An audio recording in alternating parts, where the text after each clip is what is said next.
একটা আমার বাসি বানাই দেবা? হ্যাঁ দেবো। তুমি এই নারকেল পাতা দিয়ে বাঁশি বানিয়ে দেবো তোমাকে? আচ্ছা ঠিক আছে। ছেলে আমাকে একটা বাঁশি বানিয়ে দেওয়ার জন্য বলছে, আমি এখন বাঁশিটা বানাচ্ছি। আপনারা সবাই দেখেন কীভাবে আমি বাঁশিটা বানাচ্ছি। আপনারা চাইলে আপনাদের সন্তানদের এইভাবে আর কি বাঁশি বানিয়ে দিতে পারেন নারকেল পাতা থেকে। আসসালামু আলাইকুম বন্ধুরা, দেখেন আমাদের বাঁশি বানানোর কাজ কিন্তু চলতেছে।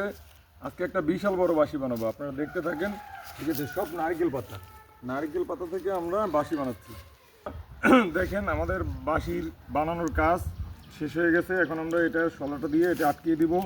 ঠিক আছে, আপনারা ইচ্ছে করলে আপনাদের সন্তানদেরকে এরকম করে বাঁশি বানিয়ে দিতে পারেন। খুব সুন্দর একটা জিনিস। ঠিক আছে, এই যে দেখেন কত বড় বাঁশি বানাইলাম একটা আজকে। ঠিক আছে, আমার ছেলেও আবদার করছে। এই যে দেখেন একদম মনে করেন হেমিলনের বাঁশিওয়ালার মতো কত বড় একটা বাঁশি হয়েছে।